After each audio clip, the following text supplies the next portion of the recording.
பழத்தோட்ட ஊழியங்கள், கர்த்தரருளின ஊழியங்கள்.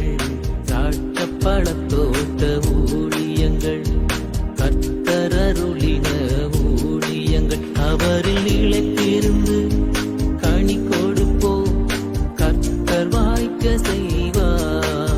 அவரில் நிலைத்திருந்து கனி கொடுப்போம், கர்த்தர் வாய்க்க செய்வார். துதி உமக்கே, துதி உமக்கே, துதி உமக்கே என்றுமே. சிறியவனை பொழுதிலிருந்தும் எளியவனை குப்பையிலிருந்தும் எடுத்து உயர்த்தி ராஜாக்களோடும் பிரபுக்களோடும் மதியிருக்கச் செய்கிற அருமை ஆண்டவர் இயேசு கிறிஸ்துவின் இனிதான நாமத்தினாலே இந்த சத்தத்தை கேட்கின்ற அனைத்து தேவனுடைய பிள்ளைகளுக்கும் என்னுடைய அன்பான வாழ்த்துகள். நீங்கள் கோடா கோடியை பெருகுவீர்களாக, உங்களுடைய பிள்ளைகள் கோடா கோடியை பெருகுவார்களாக என்று வாழ்த்துகின்றேன், ஆசீர்வதிக்கின்றேன். பிரித்துக்குரியவர்களே, கர்த்தருடைய பிரதான கிருபையினாலே நாம் ஒவ்வொரு நாளும் இந்த பூமியிலே நாம் பிழைக்கின்றோம். நான் நிற்பதும் நிர்மூலமாகாமல் இருப்பதும் கர்த்தருடைய சுத்த கிருபை என்று சொல்லி நாம் அறிந்து கொள்கிறோம். ஆண்டவரே நம்மை நடத்துகிறார். நான் உன்னை தாங்கினேன், ஏந்தினேன், சுமந்தேன், தப்புவித்தேன். அதாவது நமக்கு 35 வயசு, 25 வயசு, 45 வயசுனா இம்மட்டும் ஆண்டவர் தான் நம்மளை தாங்கியிருக்கிறார். இனிமேலும் நான் தப்புவிப்பேன், இனிமேலும் அப்படியே செய்வேன், உனக்கு எத்தனை வயதானாலும் உன்னை கைவிட மாட்டேன் அப்படின்னு சொல்லி ஆண்டவர் சொல்கிறார். நீங்கள் எப்போ ஆண்டவர்கிட்ட போங்களேன், அவர் உடனே உங்களை ஆற்றி தேற்றுவார், உங்களை தைரியப்படுத்துவார், பலப்படுத்துவார். ஒன்றும் இல்லை, நீ கவலைப்படாதப்பா அப்படின்னு சொல்லி சொல்லுவார்.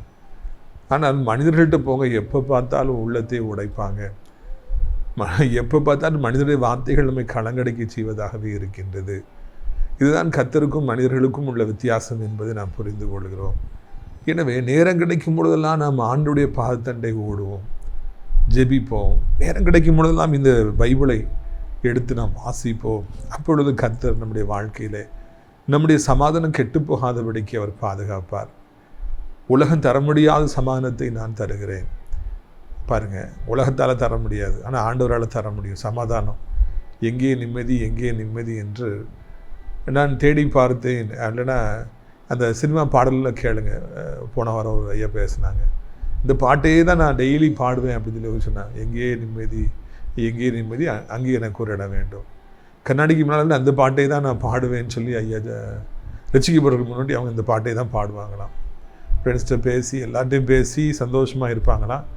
ஆனால் வீட்டுக்கு வந்து நிம்மதி இருக்காது. அதனால் அந்த பாட்டையே பாடி பாடி அவங்க கண்ணாடி முன்னால் நிற்பாங்களாம். இயேசுவை ஏற்றுக்கொண்ட பிறகு அதை தேவையே படலை. ஏன்னா அவர் உள்ளத்தில் உலகம் தர முடியாத ஒரு சமாதானத்தை தந்து விட்டார். எனவே நமக்கு இருக்கிற மிகப்பெரிய ஆசீர்வாதம், எவ்வளவு புயல் காற்று வீசினாலும் ஆண்டவர் நமக்கு சமாதானத்தை தருகின்றவராக இருக்கின்றார். அதனால் கலங்காதீங்க, ஆண்டுடைய அனுமதி இல்லாமல் எதுவுமே வாழ்க்கையில் நடக்க முடியாது. தொடர்ந்து நம்ம கவனிக்கணும். இந்த சனிக்கிழமை, இன்றைக்கி சனிக்கிழமை, நாகர்கோவிலே முதல் சனிக்கிழமை நமக்கு கூட்டம். OMC ஹால் காலை 10 மணிக்கு ஆரம்பிக்கும், 1 மணிக்கு முடியும். கூட்டத்தின் இறுதியில் உங்களுக்காக நான் தனித்தனியாக ஜெபிப்பேன். அனைவருக்கும் சிறப்பான விருந்து அளிக்கப்படும். ஞாயிற்றுக்கிழமை காலையில் 12 மணி, முதல் ஞாயிறுங்கிறதுனால 10லேருந்து 12 மணி வரைக்கும் நான் அங்கே காத்திருந்து உங்களுக்காக நான் ஜெபிப்பேன். நீங்கள் தாராளமாக வந்து பங்கு பெற்று என்னை சந்தித்து ஜெபித்து விட்டு செல்லலாம். மாதத்தில் ஒரே ஒரு நாள் தான். சந்தர்ப்பத்தை வீணடிக்க வேண்டாம் என்று உங்களை அன்போடு நான் கேட்டுக்கொள்கிறேன். பிரித்துக்குரியவர்களே, நம்முடைய ஊழியத்தின் சார்பாக நடத்தப்பட்டு வருகிற அடைக்கலான் குருவி முதியோர் இல்லம் மிக சிறப்பாக நடைபெற்று வர ஆண்டவர் உதவி செய்து வருகிறார். போன நாட்களில் கூட, நேற்றைய தினம் கூட புதிதாக ஒரு நபர் சேர்ந்திருக்கிறாங்க. எல்லாராலும் கைவிடப்பட்ட நிலைமையில் அவங்க நம்ம அடைக்கலான் குருவி முதியோர் இல்லத்தில் அடைக்கலம் போந்திருக்காங்க. அதே மாதிரி அடுத்த 2 வாரத்தில் இன்னொரு ஐயா வாரேன்னு சொல்லியிருக்கிறாங்க. நிறைய பேர்கள் சேர்ந்து கொண்டிருக்கிறாங்க. நீங்களும் சேரலாம். ஏராளமான இடங்கள் அங்கே காத்திருக்கிறது. தினந்தோறும் கர்த்தருடைய பிள்ளைகள் வந்து அங்கே நல்லபடியான ஒரு ஊழியத்தை செஞ்சிகிட்ருக்கிறாங்க. அவங்களுக்கு நல்ல ஆராதனை நடந்துகிட்ருக்கு. டெய்லி நல்ல ஆறுதலான ஜெபங்கள், வார்த்தைகள் கொடுக்கப்படுகிறது. ஞாயிற்றுக்கிழமைன்னா அவங்க சர்ச்சைக்கு அழைத்து கொண்டு செல்லப்படுறாங்க. அதனால் இதை நீங்கள் கவனிக்க. இன்னொரு பக்கம் அவங்களுக்கு டெய்லி நல்ல விதவிதமான சாப்பாடு, 3 நேரமும் எக்கச்சக்கமாக நம்ம அவங்களுக்கு உணவளிக்கிறோம். இதை பயன்படுத்தி கொள்ள வேண்டும். ஆவிக்குரிய முதியோரெல்லாம் இருக்கிறது என்று சொல்லி நீங்கள் அறிவியுங்கள். ஏராளமான இடங்கள் இன்னும் இருக்கிறது. சீக்கிரமாக நமது ஊழியத்தின் தரிசனமாகிய அநாதை பிள்ளைகளுக்கான இல்லத்தையும் இன்னுமாக ஸ்கூலை நாம் கட்ட வேண்டும், அதற்காகவும் நீங்கள் ஜெபியுங்கள். இந்த நாளிலே நம்முடைய பிரயோஜனத்திற்காக மார்க்கு 5வது அதிகாரம் 4வது வசனத்திலிருந்து வாசிக்க விரும்புகிறேன். மார்க்கு 5:4. அவன் அநேகந்தரம் விலங்குகளினாலே சங்கிலியினாலும் கெட்டப்பட்டிருந்தும் சங்கிலிகளை முறித்து விலங்குகளை தகர்த்து போடுவான், அவனை அடக்க ஒருவனாலும் கூடாதிருந்தது. ஆண்டவர் ஒரு நாளிலே ஒரு வாலிபனை அவர் சந்திக்கின்றார். He is meeting with a young man. அன்றைக்கி சந்திக்க போகிற ஆள் ஒரு யங் மேன். அவரை சந்திக்கிறதுக்காக ஆண்டவர் கடலில் ஏறி கப்பலில் ஏறி பிரயாணப்பட்டு எவ்வளவோ தூரம் அந்த யங் மேனை அவர் மீட் பண்ணுறார். To meet a single young man, he has traveled a long and a lot of distance, taken a lot of pain, sacrificed sleep, sacrificed time, sacrificed his energy. அந்த வாலிபன் மேலே அவருக்கு எவ்வளோ அக்கறை இருந்துச்சு அப்படிங்கிறது இந்த இடத்துல பார்க்குறோம். ஏன்னா அவர் நிலைமை அவ்வளோ மோசமாக இருந்ததுனால நானே போவேன், நானே தேடி போவேன் அப்படிங்கிறதுனால அவர் அந்த கடலில் ஏறி அவனை கப்பலில் ஏறி அவனை போய் மார்னிங் போய் மீட் பண்ணுறார். நான் அடிக்கடி இப்போ ட்ராவல் பண்ணி பிரயாணப்பட்டு தான் ஊழியங்களுக்காக சென்று ஜனங்களை சந்திக்கிறோம். எவ்வளோ கஷ்டங்கிறது அந்த ட்ராவல் பண்ணுறவங்களுக்கு தான் தெரியும். அப்போது சென்னைக்கெலாம் போகும்போது பஸ்ஸில் அங்கேயும் இங்கேயுமே ஆடி தூக்கமே இருக்காது. களைப்பின் மீதியில் கொஞ்ச நேரம் தூங்கலாம், அவ்வளோதான். அதுவும் இடையில டிஸ்டர்ப் ஆகிட்டே தான் இருக்கும். அதுக்கு அடுத்த நாள் போய் ஊழியம் செய்யணும், அப்புறம் மறுபடியும் ஊருக்கு திரும்பி வரணும். திரும்பி வந்த பிறகு அவ்வளோ டயர்டாக இருக்கும். ஏசப்பா அவ்வளவு டயர்டாக தன்னை ஆறுறதுக்கு ஒப்பு கொடுக்குறாங்க, அவ்வளவு தூரம் வராங்க, அவ்வளவு கஷ்டப்படுறாங்க, சிரமப்படுறாங்க. எல்லாம் எதுக்குன்னு பார்த்தா ஒரு வாலிபனுடைய வாழ்க்கையை மாற்றுவதற்காக, அவருக்கு புது வாழ்வு கொடுக்க வேண்டும் என்பதற்காக. நமக்கு இது மிகவும் ஆச்சரியமாக இருக்கிறது அல்லவா? ஒரு ஆத்மா மீது ஆண்டவருக்கு எவ்வளவு அக்கறை இருந்தது என்பதை நாம் இந்த நாளிலே காண்கிறோம். திரளான கூட்டங்கள் ஆண்டவரை தேடி வந்தன. 5000 பேர்கள் வந்தார்கள், 10,000 பேர்கள் வந்தார்கள். ஆண்டவரை தேடி கூட்டங்கள் நெருக்கின. அப்படி வஸ்திரத்தின் ஓரத்தையாவது தொங்கலையாவது தொட்டு விடலாமா என்று துடைத்தார்கள், அப்படி நிழல் பட்டு விடாதா என்று துடைத்தார்கள். அதுக்கெல்லாம் ஒரு காலம் இருந்தது. ஆனால் இங்கே ஆண்டவர் ஒரு மனிதனை காப்பாற்றுவதற்காக, சந்திப்பதற்காக, அவருக்கு புது வாழ்வு கொடுப்பதற்காக அவ்வளவு சிரமப்பட்டு அவர் அவ்வளவு தூரம் தேடி வந்தாராம். ஆரம்ப காலத்தில் நம்ம ஊழியம் ரொம்ப சாதாரணமான ஒரு ஊழியமாக இருந்தது. இந்த 30 வருடங்களிலே இந்த ஊழியத்தை கெட்டுவதற்காக பட்ட பாடுகளை கர்த்தர் ஒருவரே அறிவார். அப்போது எங்கள் வீட்டில் முன்னால் ஒரு சின்ன குடிசை போட்டு தான் கூட்டத்தை நடத்துவோம். மண் அடிச்சிருப்பாங்க. சைடில் ஒரு அடி உயரத்துக்கு ஒரு சின்ன சுவர் இருக்கும். பின்னால் ஒன்றுமே இருக்காது. சும்மா ஒரு பண ஓலைகளை வைத்து தென்னந்தட்டிகளை வைத்து பணங்கம்புகளை நட்டி நம்ம அந்த கூட்டத்தை நடத்துவோம். தம்பி அகஸ்டின், மறுமைக்குள்ளே கடந்து போன புதுமராஜ் அண்ணன், பிரகாசபுரத்தை சேர்ந்த ஜோசப் அண்ணன், அவங்கெல்லாம் ரொம்ப அதுக்கு ஹெல்ப் பண்ணாங்க. அவங்கள மறக்கவே கூடாது. மண் அடித்து போட்டிருப்பாங்க. அப்போ ஒரு சமயம் என்னை பார்ப்பதற்காக சென்னையிலேருந்து ஒரு அண்ணன் வந்திருந்தாங்க. அவர்களுக்கு குழந்தை இல்லை. அப்போது அந்த மண் அடித்த இடத்துல உட்காந்து அண்ணன் பேசுகிறாங்க, நான் ஜெபிக்கிறேன். அப்போது அவங்க நல்ல ஒரு தேவனுடைய மனிதன் என்கிறபடினால கதறி அழுறாங்க. ஒன்று கதறி. எங்கள் அம்மா தற்செயலாக வந்தவங்க அதை பார்த்துட்டாங்க. அவங்களுக்கு மத்தியானம் அம்மா சாப்பாடுலாம் கொடுத்தாங்க. கதறி அழுறாங்க, ஒரே ஒரு மனிதன். அப்புறம் அவங்களுக்கு சாப்பாடுலாம் கொடுத்து ஜெபித்து பெரிய ஒரு உயர்ந்த நிலைமையில் இருப்பவங்க. அதுக்கு பிறகு சில நாட்கள்லே, நான் சொல்கிறது ஒரு நிச்சயமாக ஒரு இந்த 15 20 வருஷத்துக்கு முன்னால். அப்போவுமே எனக்கு 30,000 ரூபா செக் அனுப்புனாங்க. அந்த 30,000 என்பது இப்போ 3 லட்ச ரூபாய்க்கு சமானம். அதை அனுப்புனாங்க. அந்த அண்ணன் நான் எப்பெல்லாம் பார்க்குறேனோ அப்போல்லாம் அவங்க நம்ம ஊழியத்தை குறித்து உயர்வாக பேசுவாங்க. இன்றைக்கி வரைக்கும் எதுக்குன்னா அவங்க சொல்லுவாங்க, பிரதர், நான் தனி மனிதனாக வந்தேன், ஒரே ஒரு ஆளாக உங்கள்கிட்ட ஜெபிக்க வந்தேன். நீங்கள் எவ்வளவு ஸ்ட்ரெயின் பண்ணி கர்த்தருடைய வார்த்தையை சொல்லி எனக்காக எவ்வளவு பாரத்தோடு நீங்கள் ஜெபிச்சிங்க, அதை நான் மறக்கவே மாட்டேன் அப்படின்னு சொல்லுவாங்க. தனி மனிதனாக தான் அந்த ஒரு ஆளுக்காக நீங்கள் இவ்வளோ ஸ்ட்ரெயின் பண்ணிங்க, உங்கள் ஊழியம் நல்ல ஊழியம், உண்மையான ஊழியன்னு அடிக்கடி சொல்லுவாங்க. இன்றைக்கி தனி மனிதர்களாக நீங்கள் இருக்கலாம். பெரிய பெரிய கூட்டத்தை தேடி செல்கிறவர்கள் நிறைய பேர் இருக்கலாம். பணக்காரர்களை தேடி செல்கிறவங்க எவ்வளோ இருக்கலாம். அரசியல்வாதிகளை தேடி ஒரு பெரிய கூட்டம் போகலாம். எவ்வளவோ இன்னைக்கு காரியங்கள் இருக்குது, இந்த உலகம் அப்படி தான் இருக்குது. ஆனால் நீங்கள் தனியாக இருந்தால் கூட, யாருமே இல்லாமல் இருந்தால் கூட, உங்களை தேடி ஆண்டவர் வருவார் என்பதையே இந்த நாளிலே நான் அறிவிக்க விரும்புகிறேன். ஆச்சரியமாக இருக்கா?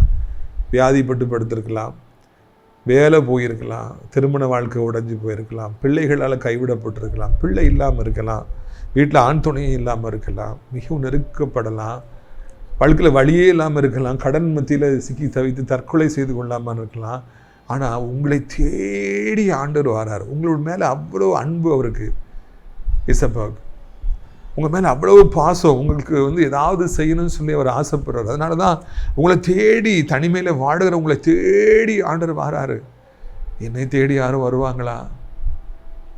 தாழ்வு மனப்பானை மத்தியில் வாழலாம், நொறுக்கப்பட்ட நிலைமையில் இருக்கலாம். ஆனால் உங்களை தேடி ஆண்டவர் இயேசு கிறிஸ்து வருகிறாருங்கிற நல்ல செய்தி இந்த நாளில் அறிவிக்கப்படுகிறது. அந்த வாலிபனை தேடி ஆண்டவர் தனி அந்த காட்டுக்குள்ளே, அந்த கல்லறை தோட்டத்துக்குள்ளே ஆண்டவர் வந்தார். எந்த நிலைமையில் நீங்கள் இருந்தாலும் சரி, அலங்கோலமாக இருந்தாலும் சரி, வாழ்க்கையே இன்றைக்கு உடைந்து போயிருந்தாலும் சரி, உங்கள் மீது உள்ள அன்பினாலே உங்களை ஆண்டவர் தேடி வருகிறார். வாலிபனே, வாலிப பிள்ளைகளே, உங்களை தேடி ஆண்டவர் வாரார். உன் வாழ்க்கையை எனக்கு தரமாட்டாயா? உன் வாலிபத்தை எனக்கு தரமாட்டாயா? என்னை ஏற்றுக்கொள்ள மாட்டாயா? உன் உள்ள கதவை எனக்கு திறந்து இடம் கொடுப்பாயா? என்னை உன்னுடைய வாழ்க்கையில் ஒரு நண்பனாக ஏற்றுக்கொள்வாயா? நான் உனக்கு நடக்க வேண்டிய வழியை காண்பிப்பேன், உன்னை ஆசீர்வதிப்பேன், நல்ல வேலையை தருவேன், உன்னை உயர்ந்த அடைக்கலத்தில் வைப்பேன், உன்னை ஊழியத்தில் எடுத்து பயன்படுத்துவேன், உன் உள்ள கதவை எனக்கு திறக்க மாட்டாயா என்று வாலிபனே, வாலிப மகளை உங்களை தேடி வரார். வியாதிப்பட்டிருக்கிற ஐயா, அம்மா, தம்பி, தங்கச்சி, உங்களை வியாதிகளை தீர்க்கும்படியாக தனிமையில் கட்டலில் நாரி கிடக்கிற உங்களை தேடி ஆண்டவர் வருகிறார். தனிமையில் இருக்கிற உங்களை தேடி ஆண்டவர் உங்களுக்கு எல்லாவற்றையும் செய்யும்படியாக வருகிறார். இதை செய்தியைத்தான் உங்களுக்கு நான் அறிவிக்கும்படியாக விரும்புகிறேன். நீங்கள் உங்கள் உள்ளத்தை திறந்து ஆண்டவர் இயேசுவுக்கு இடம் கொடுப்பீர்களா? நீங்கள் ஏற்றுக்கொள்வீர்களா என்று இறைமகனுடைய நாமத்தினாலே உங்களை நான் கேட்கும்படியாக விரும்புகிறேன். பிரியத்துக்குரியவர்களே, அந்த வாலிபன் மீது ஆண்டவருக்கு எவ்வளோ அக்கறை இருந்துச்சுன்னா தனியாக தேடி வந்திருப்போம். உங்களையும் அவர் நிச்சயமாக தேடி வருவார். இந்த வசனத்தில் நம்ம வாசிக்க கேட்டோம், அவனை சங்கிலியால் பல முறை கேட்டினாங்க, அதை உடைச்சி போடுவான். அவனை 5-6 பேர் சேர்ந்து பிடிப்பாங்க, தள்ளி விட்டுருவான். அவனை அடக்க ஒருவனாலும் கூடாது இருந்தது. வீட்டுக்குள்ளேயே வைக்கணும்னு நினச்சாங்க, வைக்க முடியல. அம்மா அப்பாவால் அடக்க முடியல, ஆசிரியர்களால் அடக்க முடியல, பாஸ்டரால் அடக்க முடியல, பலவான்களால் அடக்க முடியல. பூட்டி வச்சு பார்த்தாங்க, கதவை உடைச்சிட்டான். அவனை அடக்கவே ஒருவனாலும் கூடாது இருந்தது. எல்லாரும் பயந்து ஓடிட்டாங்க. அவன் வீட்டை விட்டு அவன் ஓடி கல்லறை தோட்டங்களிலே, மலைகளிலே கூக்குரலிட்டு அவன் வாழ்ந்து கொண்டிருந்தானா. பிரியத்துக்குரியவர்களே, அவன் வஸ்திரம் இல்லாமல் அவன் அலங்கோலமானவனாக, தன்னை மறந்தவனாக, அவமானத்தின் சின்னமாக பல வருடங்களாக அவன் தாடி வளர்த்து பார்ப்பதற்கே ஒரு கொடூரமான ஒரு மனிதனாக இருந்தான். பைபிளில் எவ்வளவோ பேர்களை காண்கிறோம், ஆனால் யாருக்கும் இப்படி ஒரு பரிதாபமான நிலைமையை நாம் பார்க்க முடியவில்லை. ஒரு வாலிபன் வஸ்திரம் தரிக்காதபடிக்கு அவன் நடந்து திரிவான் என்றால் அது எவ்வளவு பெரிய அவமானம். சாத்தான் அவனை எவ்வளவு சிறுமைப்படுத்தி வைத்திருப்பான். தன்னை மறந்தவனாய் அவன் அலைந்து திரிந்திருப்பான் என்றால், யாருக்கும் அவன் அடங்காதவனாக இருந்திருப்பான் என்றால் அவனுடைய வாழ்க்கை எவ்வளவு பரிதாபகரமாக இருந்திருக்கும் என்பதை அறிந்து கொள்ள வேண்டும். அந்த சங்கிலியால் கட்டி பார்த்தாங்களாம், உடைச்சிட்டானா. இரும்பு சங்கிலிகள் எவ்வளோ வல்லமை நிறைந்தவைகள், அதை வைத்து கட்டி போட்டால் யானை கூட அப்படி நிற்கிது. ஆனால் இவன் இரும்பு சங்கிலிகளை கூட அறுத்து விட்டு அவன் தன்னுடைய இஷ்டப்படி வஸ்திரம் இல்லாதபடி எல்லா இடத்துக்கும் போகிறான். இன்னைக்கு வாலிபர்களை கெட்டுகிற சங்கிலி என்ன? பாசச்சங்கிலி, அம்மாங்கிற அன்பின் சங்கிலி, அப்பாங்கிற அன்பின் சங்கிலி. ஏய், இதில் நான் செஞ்ச எங்கள் அப்பாவுக்கு அவமானம், நான் குடிச்சிட்டு போனால் எங்கள் அம்மா வருத்தப்படுவாங்க, நான் இங்கெல்லாம் நின்னா என் குடும்பத்துக்கு அவமானம். இதுதான் அந்த சங்கிலி. மரியாதை, கணம், குடும்பத்துக்கான ஒரு சங்கிலி தான் நம்மளை கெட்டி போட்டிருக்கிறது. பாச சங்கிலி தான். பாச கயிறுகள் என்று பைபிளில் நம்ம வாசிக்கிறோம். பாச கயிறுகள், பாச சங்கிலினாலே, ஆண்டவர் மேலே இருக்கிற அன்பினால நம்ம எல்லா காரியங்களுக்கும் விலகுகிறோம். நம்ம நம்முடைய உள்ளம் மென்மையானதாக காணப்படுகிறது. இப்படி பேசினா அவங்க வருத்தப்படுவாங்க, இப்படி பேசிட்டு அவங்க கஷ்டப்படுறோம், வேண்டாம் இப்படி பேச வேண்டாம், யாரையும் நம்ம வேதனைப்படுத்த வேண்டாம். இந்த மாதிரியெல்லாம் நமக்கு அந்த சங்கிலிகளும் கயிறுகளும் நம்ம கெட்டி வச்சுருக்குது. இன்றைக்கி எவ்வளோ வம்பு பண்ணால் கூட என் பொண்டாட்டி பிள்ளைகள் இருக்காங்க அப்படின்னு சொல்லிட்டு நிறைய பேர் இன்றைக்கி அந்த சங்கிலி, வீட்டு சங்கிலி, குடும்ப சங்கிலி, அதனால் அவங்க அப்படி நிற்கிறாங்க. ஆண்டவர் அறியாத மக்கள் சொல்கிறாங்க, ஒரு கால் கட்டு போடணும் உனக்கு. கால் கட்டுனா காலில் சங்கிலி, மனைவிங்கிற சங்கிலி, பிள்ளைகள்ங்கிற சங்கிலி. அதனால் அவன் தன்னை அடக்கி கொள்கிறான், வம்பு தும்புல அவன் போகாமல் இருக்கிறான். என் கூட காலேஜில் படித்த ஒரு அண்ணன் போலீஸில் இன்ஸ்பெக்டர் ஆனாங்க. இப்போ அவங்க இல்லை. அப்போ அவங்க ஒரு இடத்துல வேலை பார்க்கும்போது ஒரு ரவுடி, மோசமான ரவுடி, அவன் நிறைய பேரை கொலை பண்ணியிருக்கிறான், அவனை விடாதீங்க, அவனை என்கவுண்டர் போடுங்கன்னு சொல்லி கூட இருந்த போலீஸ்லாம் சொல்லிகிட்டே இருந்ததுனால ஒரு சமயம் அவன் குடிச்சிட்டு வரும்போது ஒரு பெண்ணோட வரும்பொழுது இவர் பைக்கை மறிக்கிறார். அப்போது அவங்க சொன்னது எனக்கு தெரியாது. அப்போது அந்த என்கவுண்டர் பண்ணிடுறாரு. அப்போது அந்த என்கவுண்டர் பண்ணி அவன் கீழே விழுந்தோன்னே எனக்கு மனைவி, பிள்ளைகள் இருக்குது அப்படின்னு சொல்லி அந்த குண்டடிப்பட்ட அந்த மனிதன் சொன்னானா. அவன் ஒரு பெரிய ரவுடி தான். ஆனால் அவன் சாகும்போது சொல்கிறான், எனக்கு மனைவி, பிள்ளைகள் இருக்கின்றன, என்னை சுட்டு விட்டாயே. ஸோ இதில் அவர் செத்து போயிடறான். வேறு எப்படி கேஸ் ஆகி அதை பேர் இந்த அண்ணனும் இப்போ இறந்து போயிட்டாங்க. அவ்வளவு அவன் சுடப்பட்ட நேரத்திலும் கூட அவன் ரவுடியாக இருந்தாலும், எனக்கு நிறைய கொலைகளை செய்திருந்தா கூட எனக்கு மனைவி, பிள்ளைகள் இருக்கிறதே, நான் அவங்கள பாதுகாக்கணுமே.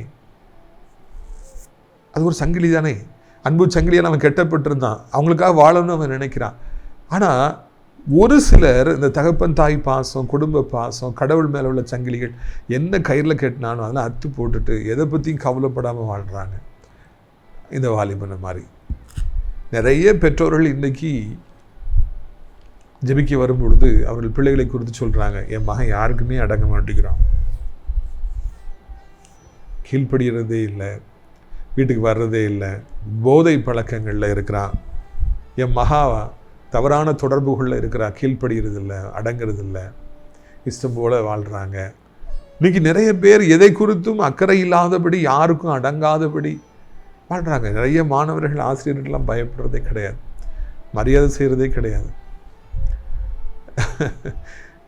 அவர் ஆசிரியராக இருக்கிறதுனால நான் கவனிக்கிறேன்.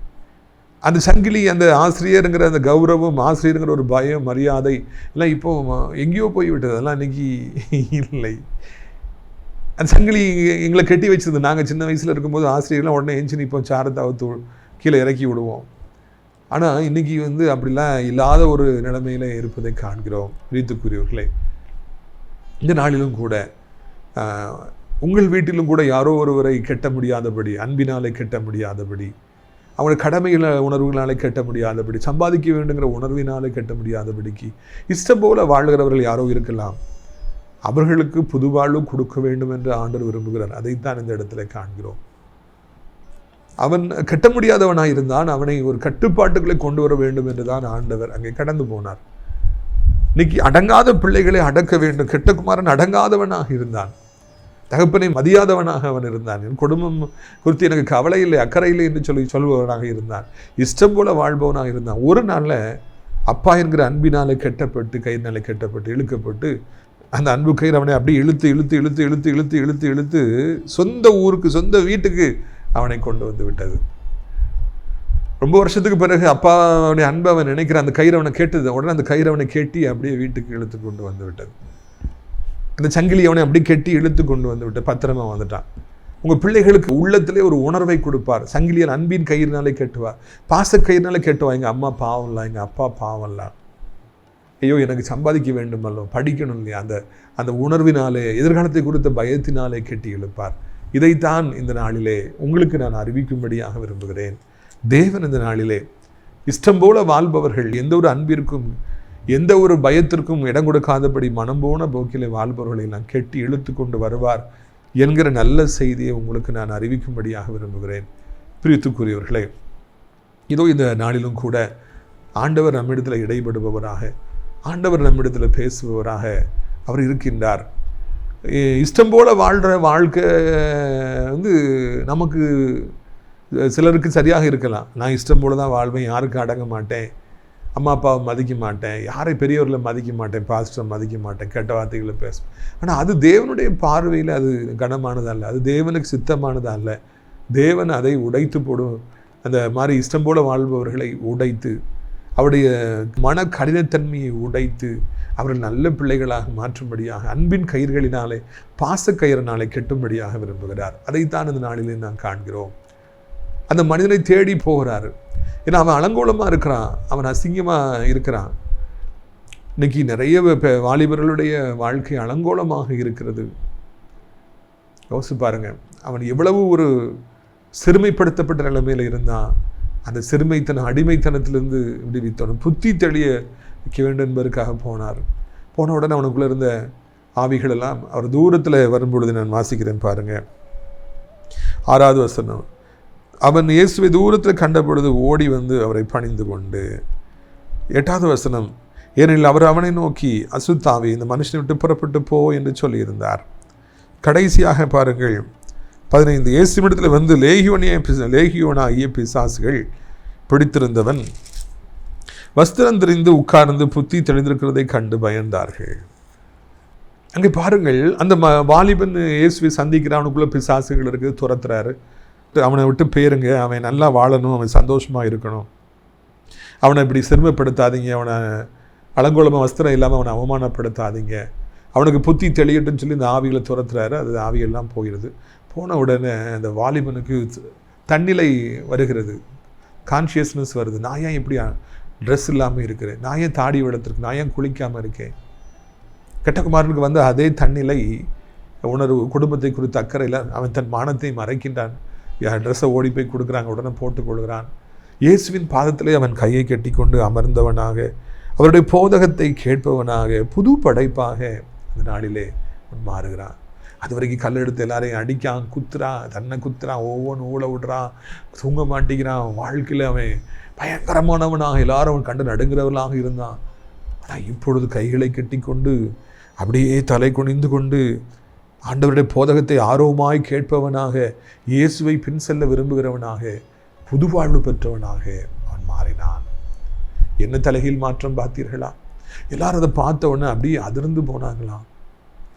இவனாப்பா அது, இவனை கண்டாலே நம்மளாம் ஓடுவோமே, எத்தனை பேர் அடிச்சிருப்பான், எவ்வளோ வருஷமாக அவன் இப்படி ஓட விட்டுட்டு இருக்கான், கல்லறை தோட்டத்தில் இருப்பான், இப்போ இவன் அவ்வளோ நல்லவனாக மாறிட்டானே. எல்லாரும் அந்த ஆச்சரியப்படுறாங்க, எல்லாரும் அந்த இடத்துல நடுங்கி போகிறாங்க.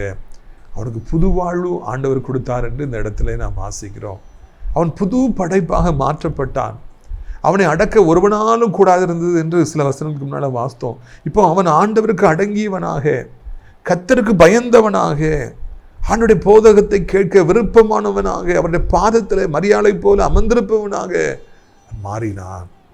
என்னைக்கு ஒரு வாலிபனுக்கோ இல்லைன்னா அடங்காதவர்களுக்கு ஆண்டவருடைய பாதத்துக்கு போகணும், ஆலயத்துக்கு போகணும், இந்த மாதிரி டிவியில் வருகிற பிரதர் போல மெசேஜெலாம் நல்லா கேட்கணும், பைபிளை வாசிக்கணும், அவர் சமூகத்தில் அமர்ந்திருக்கணும்னு முடிவு பண்ணிட்டாங்களோ, அன்றைக்கு அவருடைய வாழ்க்கை தலைகீழாக மாறிவிடுகிறது. புது படைப்பாக மாற்றப்படுறாங்க. மனந்திருப்பதற்கு சரியான அடையாளம் தேவனுடைய சமூகத்தில் பல மணி நேரம் அமர்ந்திருப்பது. மரியாள் ஆண்டவருடைய போதகத்தை அவருடைய பாதத்திலே அமர்ந்திருந்து மணிக்கணக்காக கேட்டுக்கொண்டிருந்தார்கள்.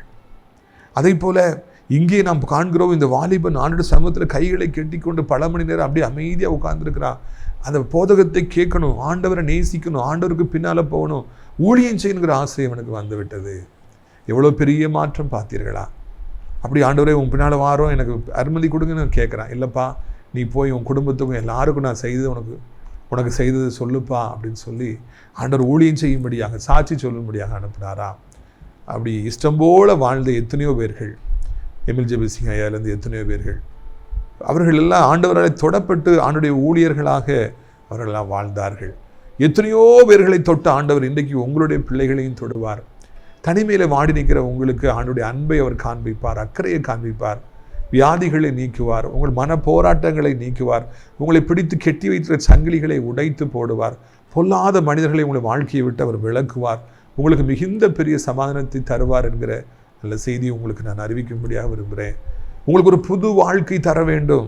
நீங்கள் யாருக்காக இன்றைக்கு கண்ணீரோடு ஜெபித்து கொண்டிருக்கிறீர்களோ அவர்களுக்கு ஒரு புது வாழ்க்கையை தர வேண்டும் என்பதே ஆண்டவருடைய திருச்சித்தமாக இருக்கிறது. எனவே நீங்கள் கலங்க வேண்டாம், ஆண்டவர்கிட்ட நீங்கள் வாங்க. யாரை குறித்து நீங்கள் இன்றைக்கி கவலைப்பட்டு உட்காந்து செய்தியை கேட்டுட்ருக்கீங்களோ, பிள்ளையா பேர பிள்ளை யாராவது, அவங்களுக்கு அப்படியே ஆண்டவர்கிட்ட ஒப்பு கொடுத்துருங்க. ஆண்டவர்களை தேடி வருவார், அவர்களை அன்பின் கயிறினாலே கெட்டுவார், ஊழிய வாஞ்சியவர்களுக்கு கொடுப்பார், தலைகீழ் மாற்றத்தை அவருடைய வாழ்க்கையிலே தருவார். U-turn எடுக்கும்படியாக, வாழ்க்கையை மாறும்படியாக ஆண்டவர் உதவி செய்வார். இது நல்ல செய்தியை எல்லாருக்கும் நீங்கள் அறிவிங்க. நம்பிக்கை இல்லாமல் வாழாதீங்க. உங்களை ஆண்டவர் கைவிடவே மாட்டார். எதிரிகள் கையில் உங்களை ஒப்பு கொடுக்கவே மாட்டார். சாத்தா உங்களுக்கு பெரிய நாச மோசங்களை விளைவிக்கணும், உங்களை அவமானப்படுத்தணும்னு நினைக்கலாம். அவன் கையில் ஒரு கால ஆண்டவர் உங்களை ஒப்பு கொடுக்க மாட்டார். நான் உங்களுக்காக ஜெபிக்கட்டுமா? நீங்கள் கண்களை மூடுவீர்களா? அப்பா பிதாவே, இந்த அருமையான நாளுக்காக நன்றி செலுத்துகிறோம், ஸ்தோத்திரம் செலுத்துகிறோம். இந்த அருமையான நாளிலும் கூட ஆண்டவரே, இந்த பிள்ளைகள் எல்லாரும் சோர்ந்து போயிருப்பதை நீ அறிவீர். அவனை ஒருவனால் அடக்கக்கூடாது இருந்தது, எந்த சங்கிலினாலும் கட்ட முடியாது இருந்தது. இன்னைக்கு இதே போல் எவ்வளோ வாலிபர்கள், இன்னும் எத்தனையோ பேர்கள் இருக்காங்க. எந்த மருந்தினாலும் அந்த பெரும்பாடுள்ள ஸ்திரீக்கு சுகம் இல்லாமல் இருந்தது. எந்த மருத்துவனாலும் சுகமாக்க முடியாது இருந்தது. யாராலும் அவர்களை சரிப்படுத்த முடியாது இருந்தது. எங்களை வாழ்க்கையில் சரிப்படுத்த முடியாத, அடக்க முடியாத எவ்வளோ காரியங்கள் உண்டு. சரிப்படுத்த முடியாதவைகள் எல்லாவற்றையும் சரிப்படுத்த உமக்கு கூடும். எங்களாலே கூடாது, ஆனால் உம்மாலே கூடும். தேவரீர் சகலத்தையும் செய்ய வல்லவர். நீ செய்ய நினைக்கிற காரியங்கள் தடைபடாது என்று அறிந்திருக்கிறோம். உடைய வல்லமை ஒவ்வொருவரையும் சந்திக்கட்டும். உடைய வல்லமை ஒவ்வொருவரையும் சந்திக்கட்டும். உடைய வல்லமை ஒவ்வொருவரையும் சந்திக்கட்டும். உடைய வல்லமை ஒவ்வொருவரையும் சந்திக்கட்டும். உடைய வல்லமை ஒவ்வொருவரையும் சந்திக்கட்டும் என்று சொல்லி நாங்கள் ஜெபிக்கிறோம். ஆண்டவரே, ஆண்டவரே, அடங்காமல் இருக்கிறவர்கள் அடங்குவார்களாக. இஷ்டம் போல வாழுகிற வாலிபர்கள் ஆண்டவரே இயேசுவின் பக்கமாய் வருவார்களாக. உடைய பாதத்தில் அமர்வார்களாக. ஊழியக்காரர்களாய் காரியங்களை மாற்றப்படுவார்களாக. சுகமாக்கப்பட முடியாத வியாதிகள் இப்பொழுதே சுகமாக்கப்படுவதாக. எவ்வளோ மருத்துவம் எடுத்து மாறாத வியாதிகள் இப்பொழுதே மாறுவதாக. தேவனுடைய வல்லமை ஒவ்வொருவரையும் சந்திப்பதாக. தேவனுடைய பலன் ஒவ்வொருவருக்குள்ளும் இறங்குவதாக. ஆண்டவர் சுகமாக்க முடியாத வியாதிகள் சுகமாக்கப்படுவதாக. கிருமிகள் மறைவதாக. நோய் தொற்றுகள் மறைவதாக. புண்கள் மறைவதாக. அந்த பழைய வியாதிகள் எல்லாம் அப்படியே மறைந்து போகட்டும். ஆண்டவர் நாமத்தில் தூங்க முடியாதவர்கள் தூங்கட்டும். சாப்பிட முடியாதவர்கள் சாப்பிடட்டும். உற்சாகத்தை இழந்திருக்கிறவர் உற்சாகத்தின் ஆவியை பெற்றுக்கொள்ளட்டும். பழைய பலன் உண்டாகட்டும். வேலைக்கு சந்தோஷமாய் செல்லட்டும். சம்பாதிக்கட்டும். எல்லார் கடமைகளையும் செய்யட்டும். இந்த பூமியில் ஏசப்பா அவர்களுக்கும் எல்லா நல்ல காரியம் நடக்கட்டும் என்று சொல்லி கெஞ்சுகிறோம். ஒரு பக்கம் வியாதி, இன்னொரு பக்கம் வறுமை. எவ்வளோ பேர்கள் வறுமையினால் இன்றைக்கி வாடுறாங்க. வேலைக்கு போகாதவங்க, வேலைக்கு இல்லாதவங்க, சம்பாதிக்க முடியாதவங்க எத்தனையோ பேர் இருக்காங்க. ஆண்டவரே, வறுமையில் வாடுறவங்க எத்தனையோ கோடி பேர் இருக்காங்க. ஒரு நாளைக்கு ஒரு வேளை உணவை சாப்பிட்றவங்க எவ்வளோ பேர் இருக்காங்க. கர்த்தர் எப்படியாவது மனம் இறங்கி இந்த வாழ்க்கையை மாற்ற வேண்டும், தொட வேண்டும் என்று சொல்லி கெஞ்சுகிறோம். இயேசு கிறிஸ்துவின் திருநாமத்தினால ஆண்டவரை தோத்திரம் ஐயா. இந்த நாளிலே ஒரு அற்புதத்தை செய்யும், ஒரு அதிசயத்தை செய்யும் ஐயா. எப்படியாவது ஆண்டவரை தோத்திரம் ஐயா, தோத்திரம் ஐயா, தோத்திரம் ஐயா. எப்படியாவது ஆண்டவரை தோத்திரம். இந்த அருமையான நாளிலும் கூட தகப்பனே, உடைய பிள்ளைகள் ஒவ்வொருவரையும் தொட வேண்டும் என்று சொல்லி கெஞ்சுகிறோம். ஆண்டவருக்கு எப்படியாவது வருமானத்துக்கான வழியை உண்டாக்கித்தார். வேலை இல்லாதவருக்கு எப்படியாவது வேலை தாரும். கடன் பாரங்களை எப்படியாவது இன்றைக்கு நீக்குங்க. மீன் வாயில் ஆண்டவரே வெள்ளி பணத்தை வைத்திருந்தவரே, உடைய பிள்ளைகளுக்கு எங்கேயாவது வெள்ளி பணத்தை வைத்திருப்பீர், அது கொடுப்பீராக. தங்க காசுகளை கொடுப்பீராக. ஆண்டவர் புதையல்களை கொடுப்பீராக. பொக்கிஷங்களை கொடுப்பீராக. அவருடைய வாழ்க்கையில் காணப்படுற வறுமை, இல்லை, கடன் எல்லாத்தையும் நீக்குங்கப்பா, நீக்குங்க. வருமானத்துக்கான வழிகளை ஏற்படுத்தி தாருங்க. அப்புறம் சாபங்களை முறிச்சு போடுங்க. அசுத்தாவிகளை துரத்தி போடுங்க. வயதானோர் கீழே விழுந்து விடாத அப்படி 2 கைகளை ஏந்தி கொள்ளுங்க. ஆண்டவரை, உலகம் முழுவதும் இருக்கிற அத்தனை மக்களையும் ஆசீர்வதிங்க. ஆண்டவரை, எங்கள் நாட்டை ஆசீர்வதிங்க. அனைத்து மக்களையும் ஆசீர்வதிங்க. அனைத்து விசுவாச பிள்ளைகளையும் ஊழியக்காரர்களையும் ஆசீர்வதிங்க. முக்கியமாய் ஆசிரியர் திராட்சைப்பழத்தோட்ட ஊழியர்களை நேசிக்கிறேன். நாள்தோறும் நம்முடைய நிகழ்ச்சிகளை பார்க்குற பிள்ளைகளை ஆசீர்வதிங்க. கர்த்தாவே, இந்த அருமையான நாளிலும் கூட ராஜா, எங்கள் வரம தகப்பனே, இப்பொழுதும் ஆண்டவரை தோத்திரம் ஐயா. அடைக்கலான்குரிய முதியோரிடத்தில் நிறைய இடங்கள் காத்திருக்கிறது. தமிழ்நாடு முழுவதும் இருந்து முதியோர்களை அழைத்து கொண்டு வாருங்க. அனாதை பிள்ளைகளுக்கான இல்லங்கள், ஸ்கூல்லாம் எப்படியாவது கெட்டப்பட கர்த்தர் அதிசயங்களை செய்யுங்க. அது கொடுக்குற அநேக கரங்களை எழுப்பித்தாருங்க. இரட்சகர் இயேசுவின் மூலம் ஜெபிக்கிறோம் நல்ல பிதாவே, ஆமென். என் ஆத்துமாவே கர்த்தரை சோத்திரி, என் முழுவதுமே அவருடைய பரிசுத்த நாமத்தை சோத்திரி. என் ஆத்துமாவே கர்த்தரை சோத்திரி, அவர் செய்த சகல உபகாரங்களையும் ஒருபொழுதும் மறவாதே, ஆமென். இந்த கர்த்தராகிய இயேசு கிறிஸ்துவின் கிருபையும் பிதாவாகிய தேவனுடைய அன்பும் பரிசுத்த ஆவியுடைய அந்யோன்ய ஐக்கியம் இல்லாத பிரசன்னமும் உங்கள் அனைவருடைய இன்றைக்கு சதா காலங்களிலும் நிலைத்திருப்பதாக. அல்லேலூயா. God bless you.